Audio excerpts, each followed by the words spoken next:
Assalamualaikum, Kak. Waalaikumsalam, Tubah. Kami dari Sekolah Agama Rakyat Al-Um nak minta derma untuk perpustakaan sekolah kami. Jumpalah duduk.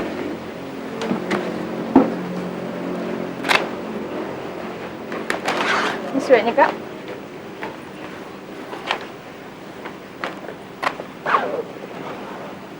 Kak nak derma berapa? Sekejap ya.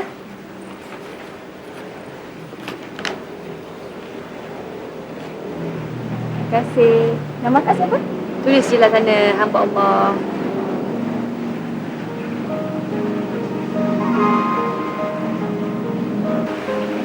kasih. Silakan.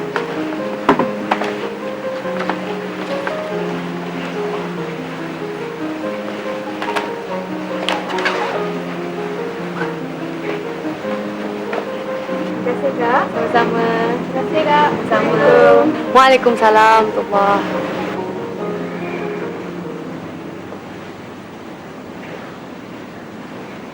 Banyaknya kat hati derma. Tujuan baik macam tu, kita kena banyak menolong, Aiman. Lagipun rezeki kita yang Tuhan bagi tu, kita banyakkan bersedekah.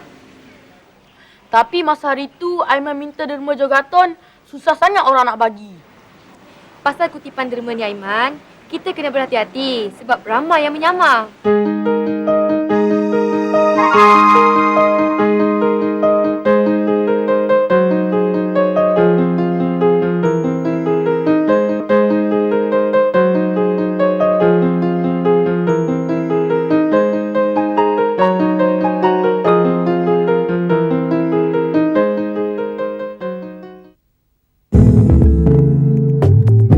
Hai, apa khabar semua?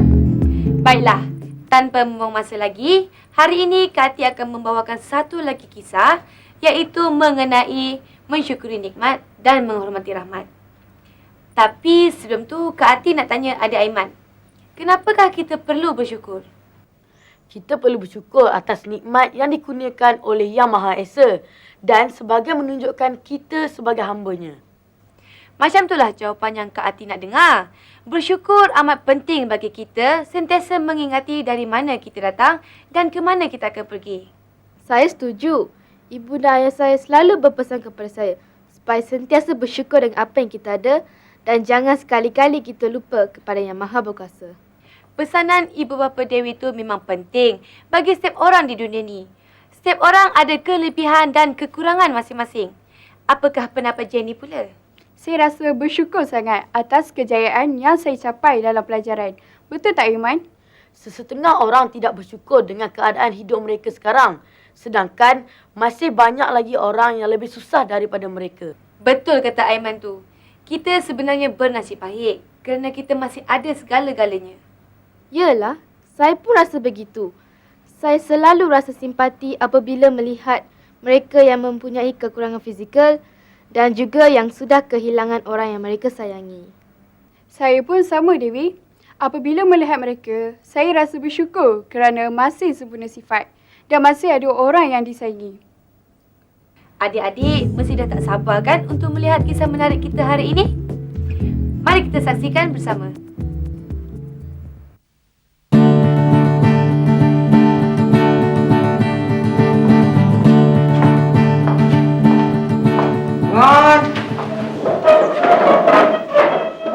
Selamat pagi, cikgu. Selamat pagi, cikgu.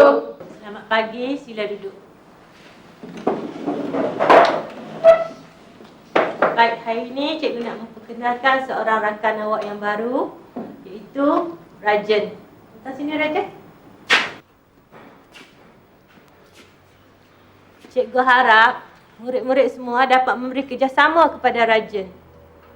Khalid, cikgu minta kerjasama awak untuk menempatkan Rajan di tempat awak. Mana boleh, cikgu? Saya tak biasa duduk di belakang. Lagipun si Rajan ni dah pelajar baru. Lepas tu, mestilah menghormati pelajar lama. Khalid, tak baik awak bercakap macam tu. Kita perlu menghormati orang lain, terutamanya orang kurang upaya seperti Rajan. Tak adalah, cikgu. Saya memang tak suka bertukar tempat ni. Rajan ni mempunyai masalah untuk bergerak. Jadi, kita mestilah memberi keutamaan kepada dia. Yelah Khalid, tak baik buat macam tu. David, kenapa awak masuk campur ni? Apalah. Betul kata David tu. Sebagai ketua kelas, awak perlulah menunjukkan contoh teladan yang baik kepada kawan-kawan yang lain. Kalau macam tu, biar Rajan duduk di tempat saya. Saya boleh duduk di belakang. Tapi David, cikgu minta Khalid yang serahkan tempat duduknya kepada Rajan, bukannya awak. Tak apalah cikgu. Rajan pergi duduk tempat David.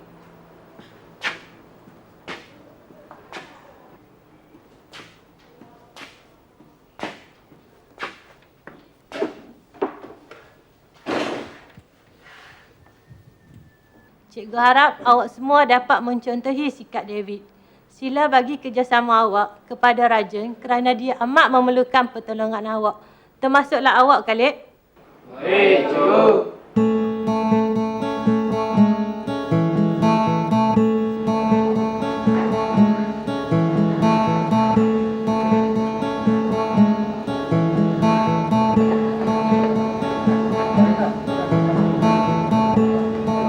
Khalid, mari sini sekejap.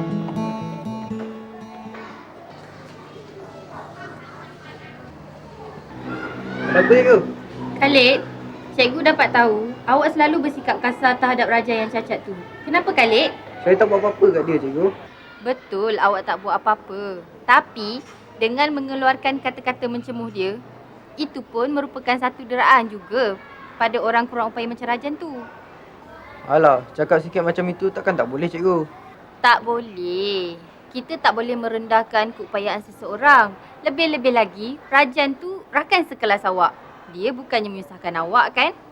Tapi Cikgu Roslina beri keutamaan pada dia duduk di hadapan. Jadi saya terpaksa duduk di belakang. Awak kenalah berkorban sikit Khalid. Apa salahnya duduk di belakang? Tapi saya dah biasa duduk di hadapan, cikgu. Kita kena berkorban sikit untuk orang kurang upaya macam Rajan tu Khalid. Itu perbuatan yang mulia. Tapi cikgu, kenapa saya dipersalahkan dalam hal ini, cikgu? Cikgu cuma nak nasihatkan kamu. Jangan keluarkan kata-kata kesat pada Rajan tu. Tak baik perbuatan macam tu. Tapi saya bukan bergaduh dengan dia, cikgu. Dan saya tak pukul dia pun. Kalau sampai bergaduh dan pukul-memukul, itu lagi tak boleh. Jadi, sebelum sampai bergaduh inilah cikgu nak nasihatkan kamu. Nampaknya semua orang memenangkan Rajan. Padahal saya cuma cakap saja. Bukan nak memenangkan dia Khalid. Tapi, kita kena berikan sokongan serta keistimewaan pada Rajan tu. Sebab dia tergolong di kalangan orang kurang upaya. Tengoklah nanti, cikgu. Khalid, kita mesti mensyukuri rahmat yang Tuhan berikan kepada kita. Kerana kita tidak dilahirkan cacat macam dia. Oleh itu, jangan sekali-kali bersikap sombong atau meninggi diri. Sekarang, awak boleh masuk ke kelas.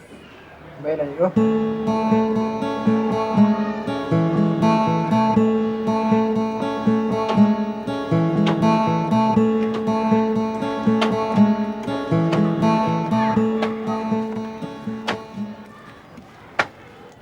Awak janganlah ambil hati dengan perangai si Khalid tu. Dia tu memang macam tu. Saya sedar akan keadaan saya. Saya akan sesuaikan diri di sekolah ini.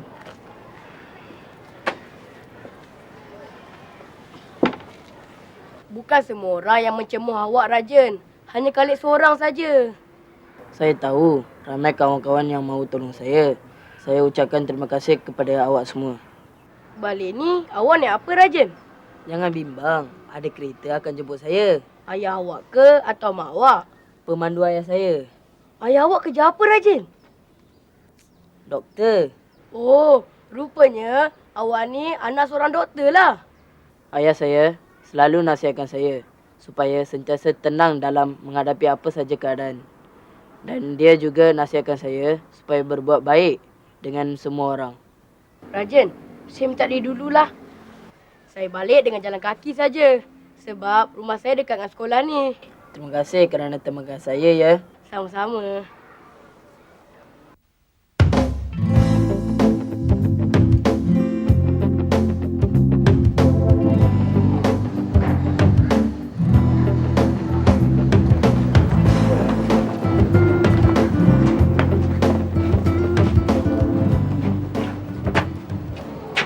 David, Ustaz kau tolong dia. Dia tu kan yang tak boleh jalan sendiri. Dengan ngada je tu. Khalid, tak baik cakap macam tu. Hormatlah perasaan orang lain. Sudahlah David, kau jangan nak belagak lah. Dia tu kan ada tongkat untuk berjalan. Menyusahkan orang saja. Rajan, janganlah berasa hati dengan cakap Khalid tu. Tak apalah David, saya tak berasa hati pun.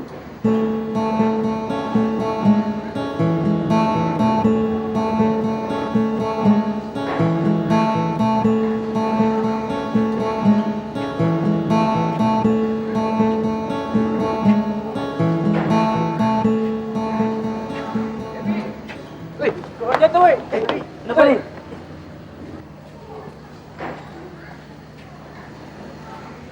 David, tunggu ni.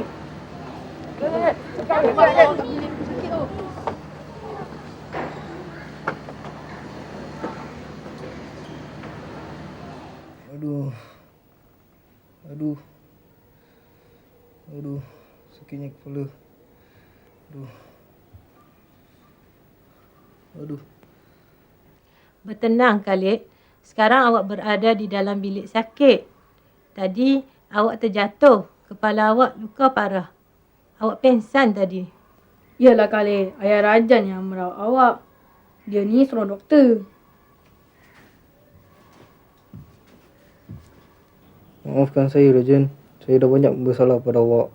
Tak apalah Khalid, saya pun tak ambil hati. Yalah Khalid, janganlah risau. Baguslah Khalid kalau awak sudah sedar sekarang. Yang lepas tu biarlah lepas. Yalah cikgu. Saya berjanji takkan mempersendakan Rajan lagi. Bagus kalau macam tu Khalid. Cikgu minta diri dulu ya. Siapa minta diri dulu Khalid?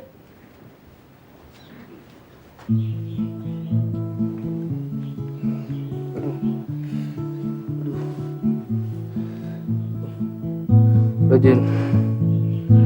Maafkanlah saya Rajan. Kerana saya banyak menyusahkan awak. Tak apalah Khalid, saya maafkan awak.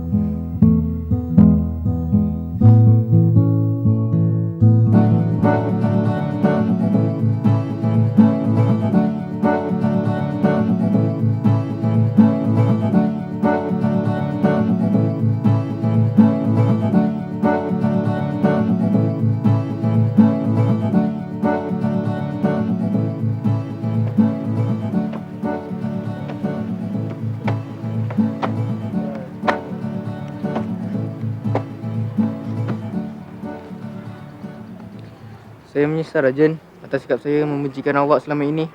Sudahlah Khalid, jangan disebut lagi perkara itu. Kita kan dah jadi kawan sekarang. Kalau boleh, saya nak jumpa ayah awak untuk ucapkan terima kasih pada dia yang merawat saya tempoh hari.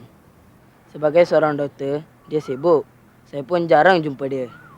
Cuma sebelah malam saja kami dapat bersama. Saya amat terhutang budi pada ayah awak dan juga awak sendiri. Kita ni kena tolong menolong antara satu sama lain. Lagipun itu perkara kecil saja Khalid. Macam mana pun, saya masih rasa bersalah pada awak. Kan saya dah maafkan awak Khalid. Kenapa awak nak risau lagi? Baik sungguh hati awak Rajan. Kita ni sama saja Khalid. Awak pun baik juga. Cuma selama ini awak salah faham saja. Rajan, saya balik dulu Sampaikan ucapan terima kasih saya kepada ayah awak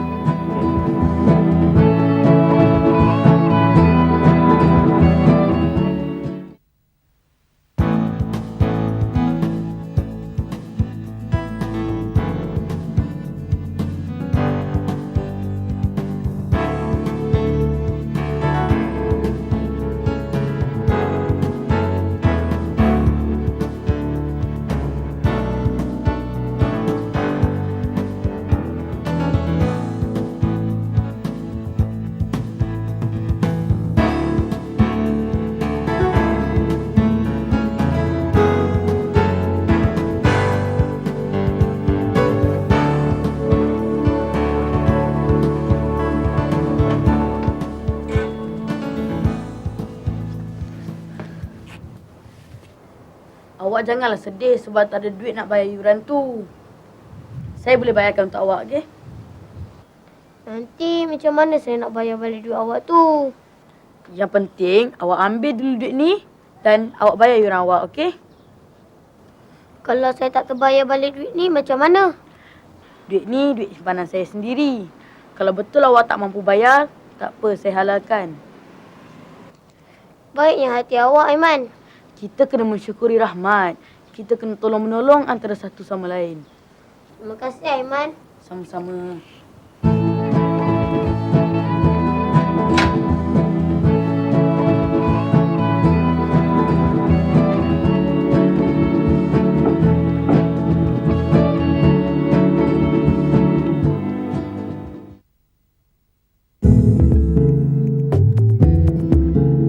Nampaknya Khalid dan Rajan dah berbaik semula. Inilah yang harus dilakukan oleh semua orang. Saling memaafkan antara satu sama lain. Saya rasa Rajan adalah seorang yang sangat ikhlas dan baik hati.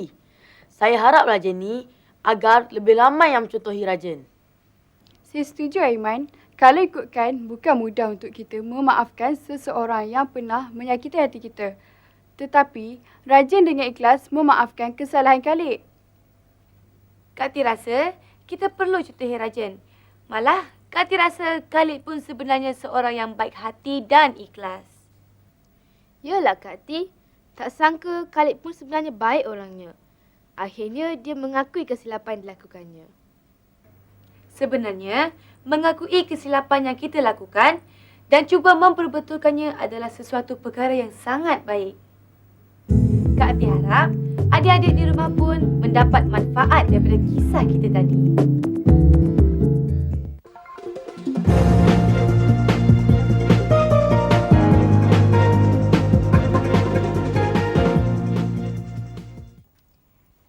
Sebagai manusia, kita perlu bersyukur atas apa yang telah dikurniakan oleh Tuhan kepada kita, sama ada kelebihan atau kekurangan. Setiap ciptaan Tuhan mempunyai rahmat di sebaliknya. Sama ada sesuatu kurniaan itu baik atau buruk, kita mesti menerimanya dengan reda dan dengan hati yang terbuka. Kita tidak boleh berputus asa apabila menghadapi sesuatu masalah. Kita perlu berusaha mencari jalan penyelesaian kepada masalah tersebut. Walaupun kadang-kala tidak berjaya, namun kita perlu terus tabah untuk menghadapinya.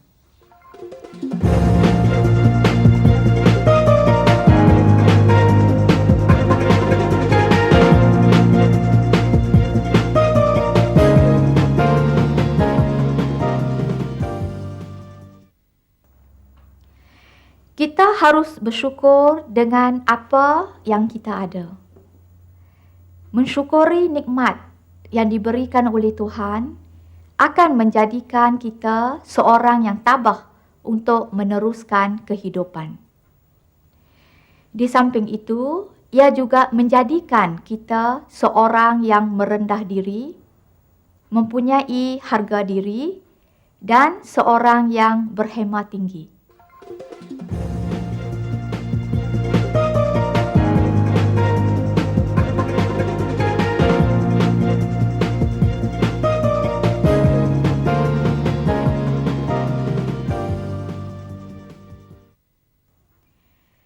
Terdapat banyak sebab untuk kita bersyukur. Antaranya, kita dilahirkan dalam keadaan yang sempurna, mempunyai keluarga yang bahagia, menerima pendidikan yang baik, kesihatan yang baik dan banyak lagi. Walaupun kadangkala kehidupan kita tidak seperti yang kita harapkan, namun kita perlu pasrah dan berusaha untuk memperbaiki kehidupan itu.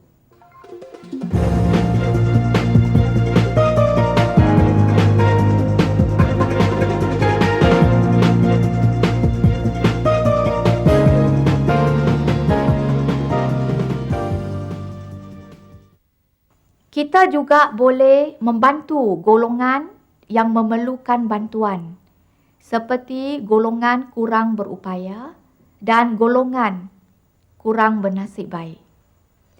Golongan ini memerlukan bantuan kita dan kita mestilah membantu mereka dengan ikhlas. Kita juga boleh menghulurkan bantuan sama ada sokongan moral, sokongan kebendaan mahupun tenaga.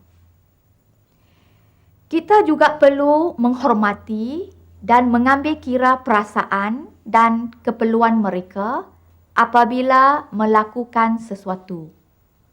Contohnya, membantu orang kurang berupaya melintas jalan atau menderma pakaian kepada orang miskin.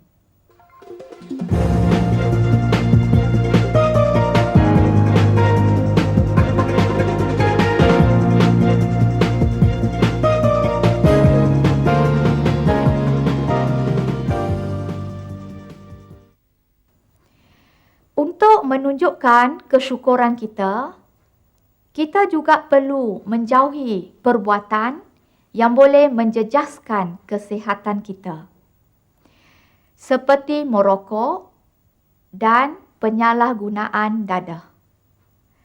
Sebaliknya, kita perlu menjaga kesihatan kita dengan baik dengan cara mengambil makanan yang seimbang dan melakukan senaman supaya kita sentiasa sihat.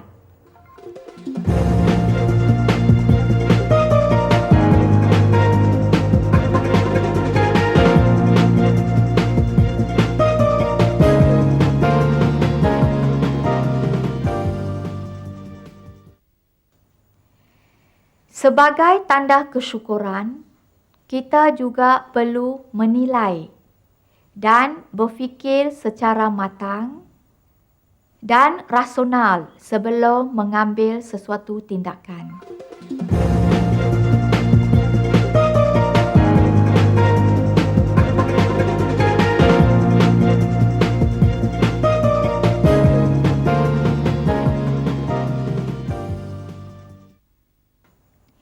Kita boleh belajar daripada kesilapan dan memperbaiki diri kita menjadi lebih baik.